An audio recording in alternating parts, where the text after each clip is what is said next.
Bob. Our assistant flight director is Flo. Our MXO is Susan. Charles is our bus captain. And remember, the blue bus is the Best best bus. bus. Magical. Please stop it, Charles.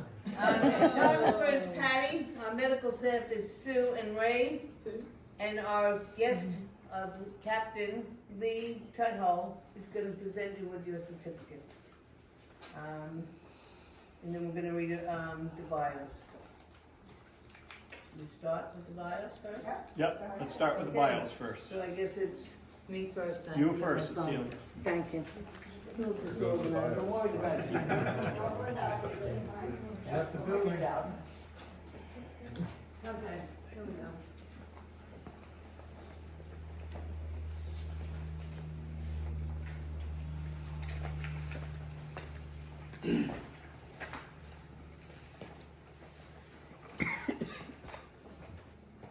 Eric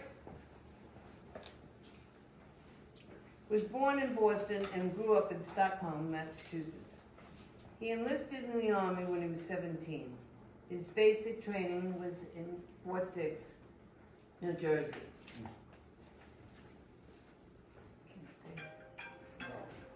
And an AIT at Fort Gordon, Georgia. At age 18, he volunteered for Vietnam and was there for 19 months as a door gunner in a Chinook helicopter. He received the Air Medal with a V device for saving 7 people in a helicopter crash. Eric was discharged from Oakland, California, and later went to engineering school for boilers and refrigeration. He worked at Borden Ice Cream, moved to California, and worked for Nestle's Ice Cream for 8 years. And then he went to the post office until he retired. Eric is married to Susan for 55 years, as of last Friday, wasn't it? And has two boys and 2 grandchildren. 55 years. And it's an honor and a privilege.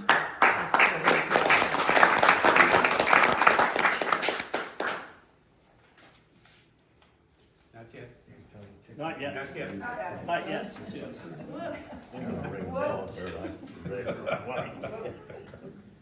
I'm up? Okay. Bill Schumacher enlisted in the U.S. Navy at age 18 in 1966 and served 2 years. Bill served at Recruit Training Command, Great Lakes, Illinois for basic training, boot camp, and then assigned to a destroyer where he trained as a storekeeper. Bill served on the USS Willard Keith, DD-775, deployed from Norfolk, Virginia to Guantanamo Bay, Cuba. Bill's proudest time in the Navy was serving on the same ship with his brother, Chief Petty Officer Tom Schumacher. In 1968, upon his honorable discharge as a seaman, Bill returned to his hometown of Canton, Ohio. There he worked in the Timken steel mill for 35 years. Bill has been married to Nancy for 38 years. They have 3 children, 9 grandchildren, and 2 great-grandchildren. Thank you, Bill.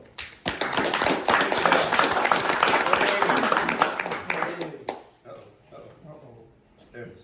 Okay. Go back. Damn iPhones.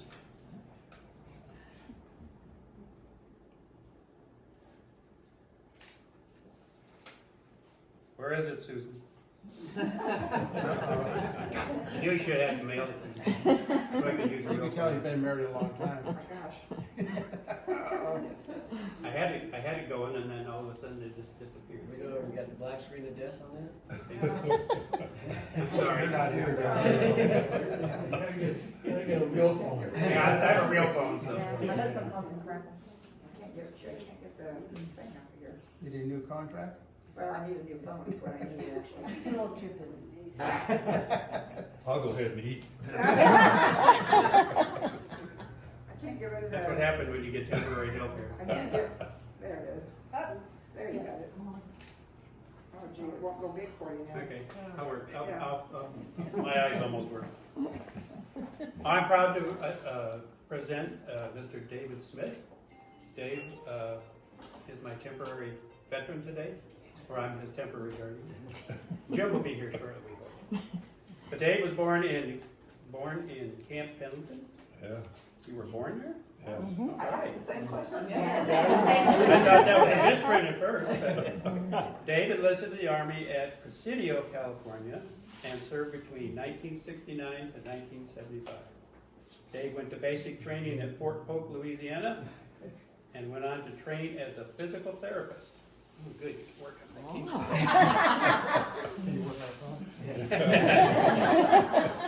Dave served at Letterman Army Medical Center in San Francisco, California. He has received the American Legion Honors Award for courage, patriotism, honor, scholarship, leadership, and service. Wow. After discharge from the Army, Dave became a physical education teacher and coach. Dave is also a retired Baptist minister. Dave married Jill. There she is. His wife of 54 years. Congratulations. Thank you. They have 2 children and 2 grandchildren. I have no stories to tell about Dave because this is all. John Clay. That's it.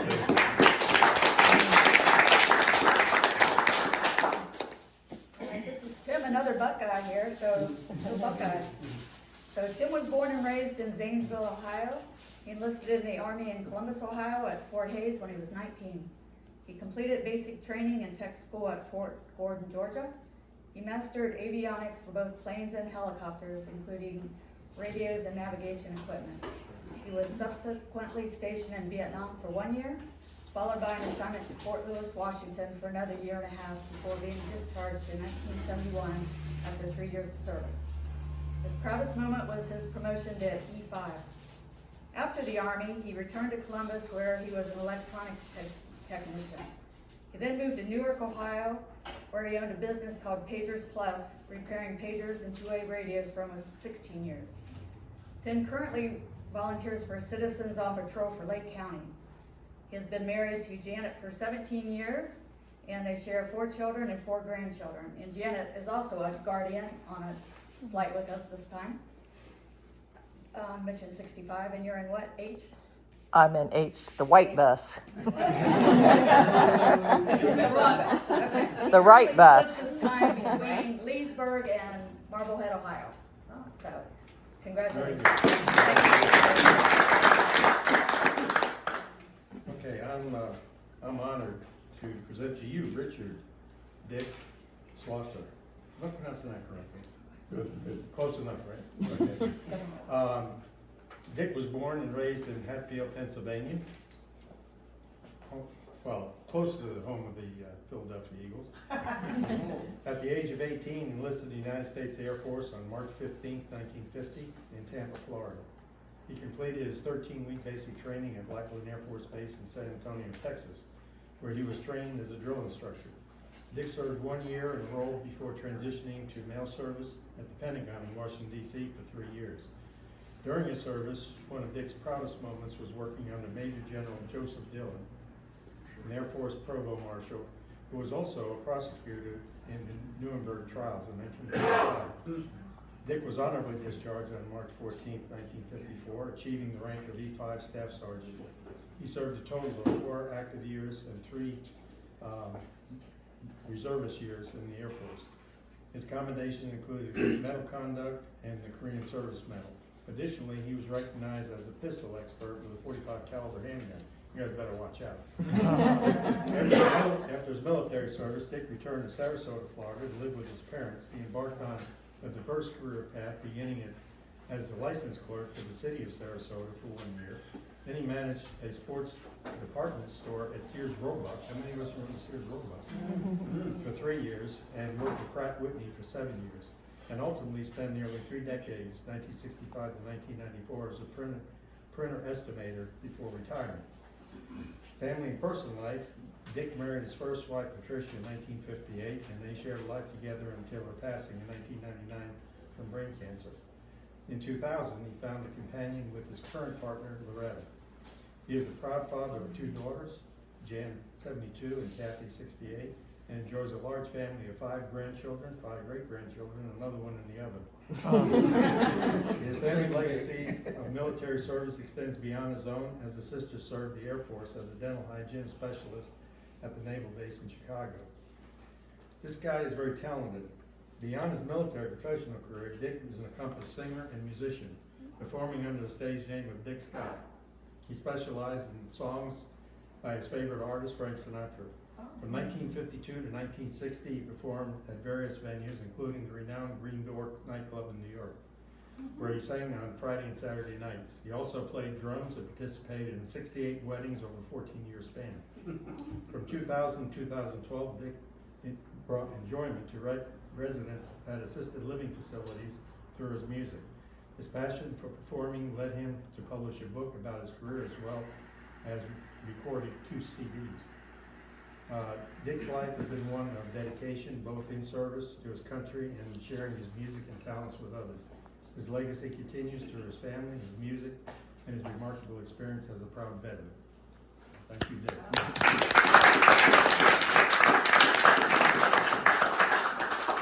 Thank you, Rob. Well, William, or as we know him, Bill Stevens, has a family history of military service in the Marines. His namesake, grandfather, also William, served in the British Royal Marines before he came to the United States, or how he got to the United States. And then Bill had 3 of his 5 children who also served in the U.S. Marine Corps, Bill Jr., Greg, and Angela. Bill joined the Marine Corps in September of 1958, following high school, from his hometown of Blue Island, Illinois, and he did basic training in San Diego. Following his basic training, he was stationed at 29 Palms and became a tank machine gunner, those big clunky things, and he also did some work in food service. He was recognized and promoted after an incident in which he was returning to base from a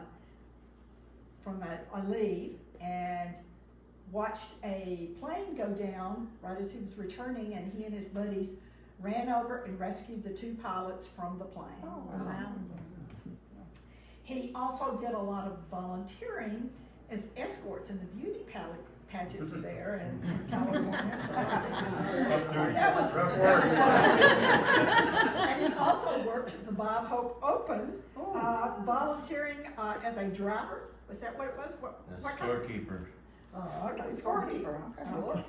Upon discharge from the service in 1961, he moved to Kalamazoo, Michigan, where he became involved in the grocery business and later owned his own grocery. Okay, so he has 2 other sons, Todd, who is an architect in California, and Paul, who is an engineer. And he and his wife, Nancy, of 26 years, have moved to Leesburg in 2016 and reside right up the street from us.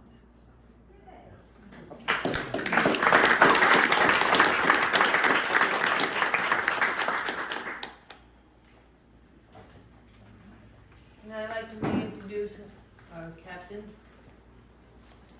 Just gonna give the certificates up. Thank I you. got it. Thank you. Yep. Good afternoon. Good afternoon. I'm Captain Lee Tuthill, United States Navy, retired. And it's my honor and privilege to present to each of you a certificate of service in appreciation for your service to our country.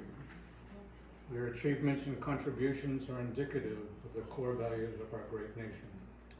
Specialist Eric Rolfson, please step forward. Not too forward. Well, yeah, we can do this. I don't want to stand in the middle of that. On behalf of a grateful nation, the staff and volunteers of the Villages Honor Flight, we are pleased to pay special tribute to you today for your service in the United States Army. Here's your certificate. Congratulations. Thank you, sir.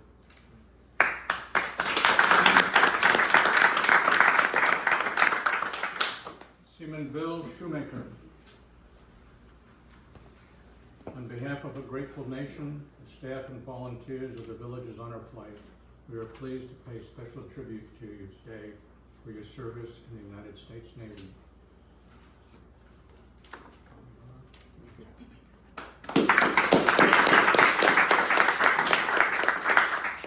Specialist Dave Smith.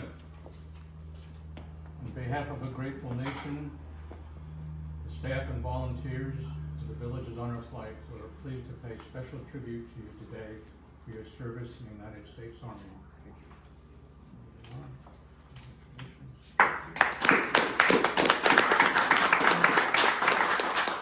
Specialist Tim Hawxhurst.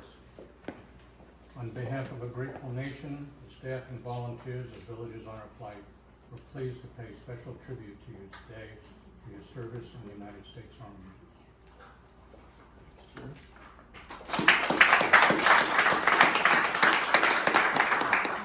Staff Sergeant Richard Schlosser. On behalf of a grateful nation, the staff and volunteers of Villages Honor Flight, we're pleased to pay special tribute to you today for your service in the United States Air Force. Thank you, sir.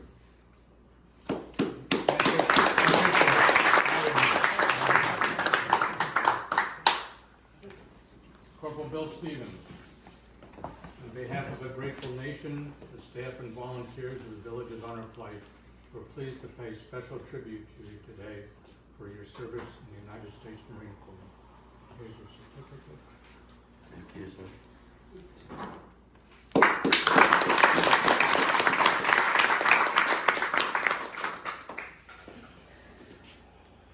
On a more candid fashion, did your guardians miss anything that you'd like to share with us? Here's your time. They got it all? They're all shy. No little anecdotal things about growing up or your service connections? I know Bill got all chewed out in the Navy because I'll never live this down. he was on the same ship as his older brother, and he went up and said, "Hi, Tom," and instead of calling him Master Chief, and he promptly got 10 minutes of chewing out. Sing longer than that. It's still happening, huh? Yeah. Sing us a My couple name of. Richard. I was named after my uncle, who was born. I was born in 1931. He was born in 1925. He died in Saint Lo, France, shot by a German sniper in a church temple, a church. I guess where the bells were, and he was killed while on duty there. And we lost him to the family. And I'm proud to have his name.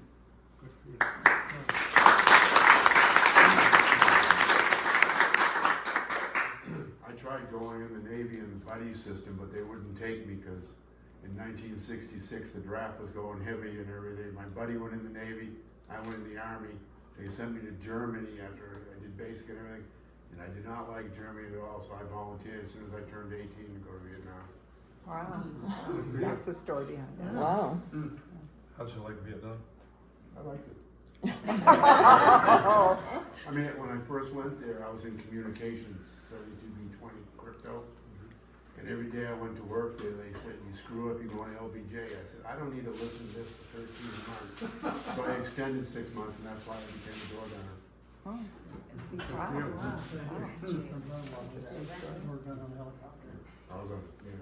I was dumb, but I wasn't stupid. I became one on a Chinook. I dealt mostly with Arvins and picking up, That wasn't safe either. No. Anybody else? Bill? When I went in the Marine Corps, I wanted to be a pilot. And they said, "Well, you didn't score that well, so we'll put you in anti-aircraft." But my oldest son ended up being a pilot, and he was the only officer amongst the 4 or 5 of us. But we never held that against him.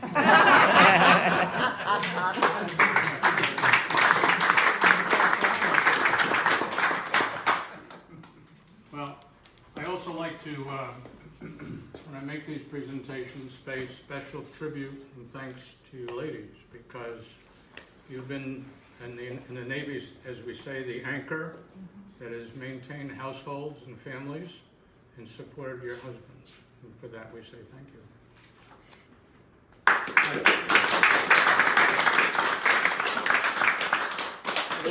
I I also would like to just share some candid thoughts that it doesn't matter where you came from. It doesn't matter what service you served in. It doesn't matter whether you came from a big city or an urban area or way out in the country. The important thing is that at one point in your life, you raised your hand and promised to serve this country. You did it honorably. Tomorrow when you look in the mirror, or tonight, don't be afraid to smile back at yourself and say, I did good. There are not many people that can say, I'm a veteran and served in this country. So for that, we say thank you. Have a great trip. Listen to your guardians. You guardians need to listen to your vets too. It works both ways. We wish you the very best. Good luck to you. Thank you.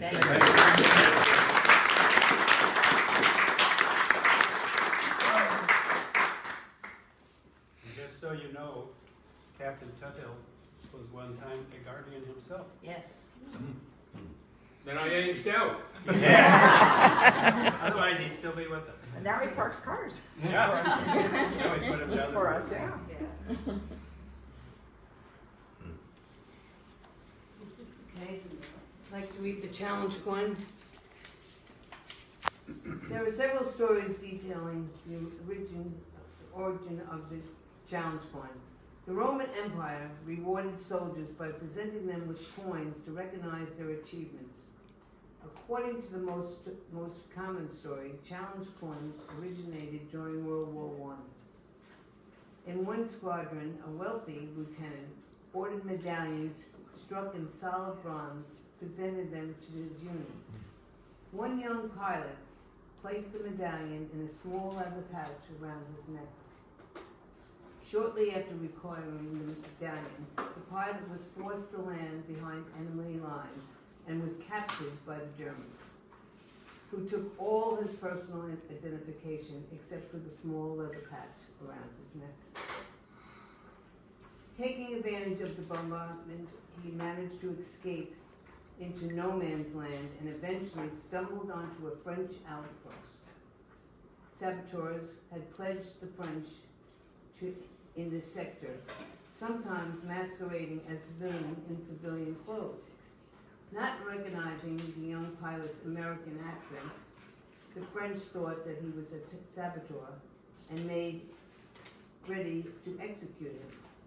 He had no identification to prove his allotments, but he did have the leather patch around his neck. He showed the medallion to his would-be executors, and one of the French captors recognized the squadron insignia on the medallion. They delayed the execution long enough for him to confirm his identity. Instead of shooting him, they gave him a bottle of wine. Traditionally, they are given to prove membership when challenged and to enhance morale. Welcome to the Village Honor Flight family.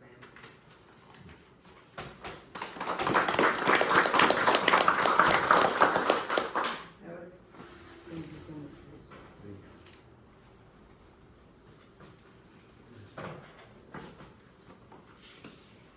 Bill, thank you for your service.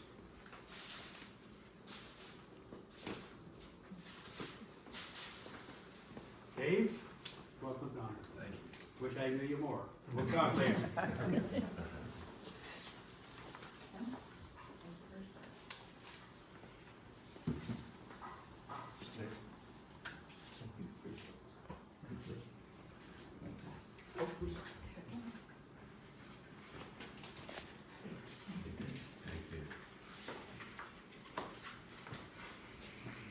And that concludes our ceremony, and now it's time to eat.